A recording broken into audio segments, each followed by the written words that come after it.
3 fugas nos gasodutos do Báltico depois de detectadas várias explosões. A Comissão Europeia fala em sabotagem. Esmagadora maioria vota pela anexação das regiões ucranianas de Donetsk, Lugansk, Zaporizhia e Kherson na Rússia. Kiev classifica referendos de farsas. Verdadeira chuva de estrelas no comício de Lula da Silva em São Paulo. Campanha para as presidenciais brasileiras entra na reta final. Foram detectadas 3 fugas de gás no Mar Báltico, nos gasodutos Nord Stream 1 e Nord Stream 2. Depois do alerta, sismólogos dinamarqueses dizem ter registado várias explosões nos mesmos locais, 36 horas antes. No Twitter ficou clara a posição da Comissão Europeia. Ursula von der Leyen escreveu que o que está a acontecer é sabotagem e deixou uma promessa: consequências graves aos responsáveis. As fugas localizam-se nas águas da Dinamarca e da Suécia. Os dois governos apoiam a crença de von der Leyen. Magdalena Andersson, primeira-ministra da Suécia, acredita que as fugas foram planeadas. Aos jornalistas, diz mesmo que tudo não passa de uma questão de sabotagem. A Suécia emitiu um alerta depois de surgirem 2 fugas no Nord Stream 1, que o Kremlin encerrou no início deste mês por tempo indefinido como resposta às sanções do Ocidente. Horas antes tinha sido detectada uma primeira fuga, mas no Nord Stream 2, que liga a Alemanha à Rússia, um projeto controverso que foi congelado pelo governo alemão dias antes do início da guerra na Ucrânia. A Rússia converge a opinião com os restantes envolventes. Para Moscovo, as fugas são propositadas.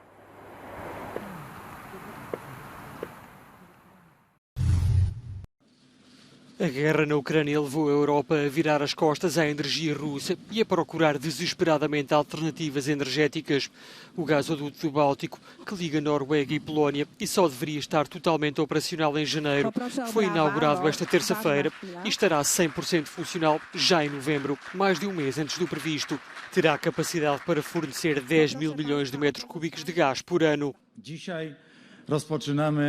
Entramos numa nova era, uma era de soberania energética, liberdade, segurança reforçada, segurança energética, mas também segurança no sentido mais lato da palavra. O fim desta construção chega numa altura marcada pela guerra brutal da Rússia contra a Ucrânia e pela manipulação por parte da Rússia do fornecimento de gás para destabilizar o nosso mercado energético e as nossas economias. Hoje, a Europa unida manda uma mensagem à Rússia: não terá sucesso. O gasoduto do Báltico trata-se de uma extensão da conduta que já fornecia gás do Mar do Norte à Dinamarca e irá beneficiar sobretudo a Polónia. Apesar de só estar operacional a 100% no fim de novembro, a distribuição começa, ainda que de forma limitada, já a 1 de outubro. Estima-se que Varsóvia receba, através da nova infraestrutura, cerca de 15% do consumo anual de gás, compensando a perda do gás russo.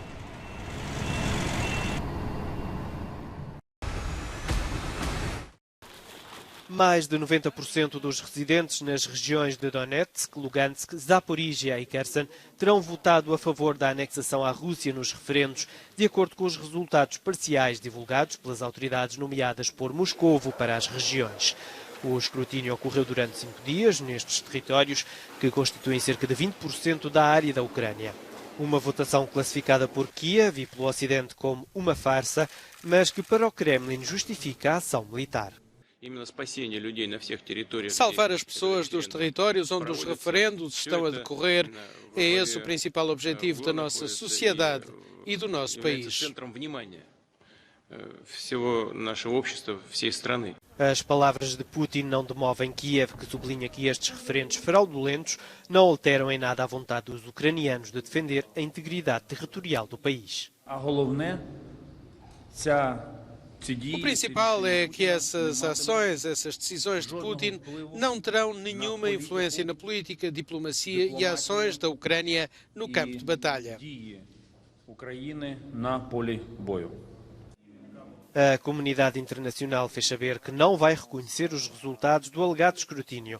A União Europeia vai ainda mais longe e anunciou que haverá consequências para aqueles que participarem nos referendos, que classificou de ilegais e ilegítimos.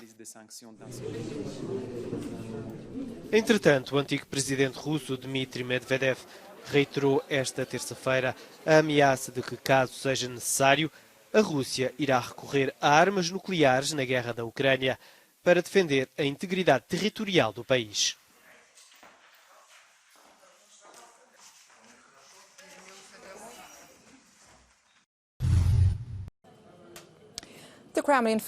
O Instituto para o Estudo da Guerra diz que o Kremlin enfrenta uma tarefa assustadora ao tentar acalmar o povo russo enquanto ainda mobiliza homens suficientes para continuar a lutar. As autoridades pró-russas começaram a anunciar os resultados dos pretensos referendos de anexação, relatando uma participação alegadamente elevada. A 30 de setembro, o presidente Putin deve discursar nas duas câmaras do Parlamento russo.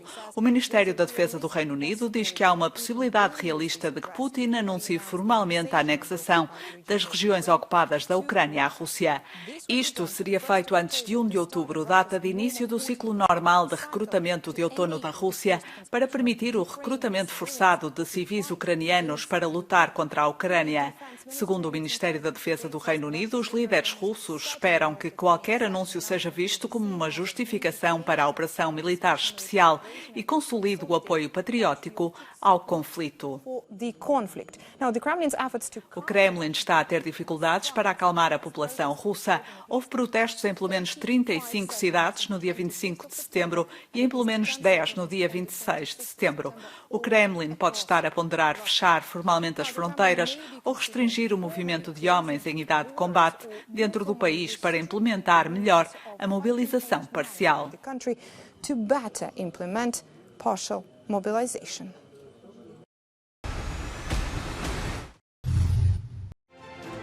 A vitória dos irmãos de Itália nas eleições italianas promete ser um teste à fraternidade dos vários líderes que se coligaram à direita. Giorgia Meloni será convidada pelo presidente Sergio Mattarella a formar governo. A partir daí, Matteo Salvini, Silvio Berlusconi e companhia lutam pela melhor posição junto da futura primeira-ministra. Caso não haja nenhum imprevisto, Giorgia Meloni será a primeira mulher a liderar o executivo italiano, mas a sua vitória não significa necessariamente uma vitória para as mulheres. Na região de Marche, controlada pelo partido de direita radical já há 2 anos, é praticamente impossível fazer um aborto, mesmo que este seja legal no país. Esta mulher fez várias tentativas em várias cidades da região, mas obteve sempre como resposta que não havia disponibilidade ou que o médico não estava presente. A sua história está longe de ser única. As mulheres que pretendem abortar são obrigadas a deslocar-se para outra região, a fazer um aborto clandestino ou a sair do país. Algumas acabam por desistir. A lei italiana permite que os profissionais de saúde se declarem objetores de consciência e cerca de 2/3 dos ginecologistas recusam-se a fazer abortos. O problema vai da política à educação.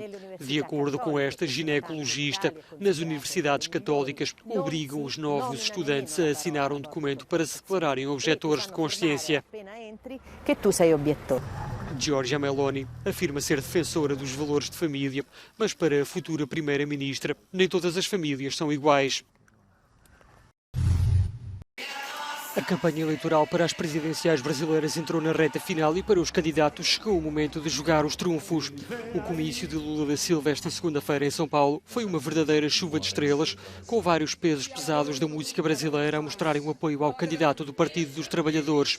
O apelo ao voto em Lula atravessou fronteiras e foi feito por estrelas que nem sequer poderão votar a 2 de outubro, como Roger Waters, Mark Ruffalo e Danny Glover.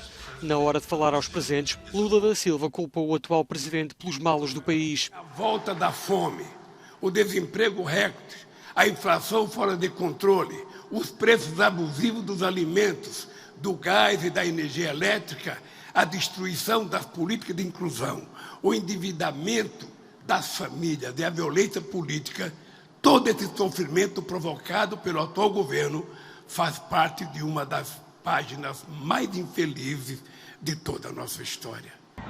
Jair Bolsonaro, por sua vez, acelera para tentar recuperar o terreno perdido nas sondagens, mas parece não sair do mesmo sítio.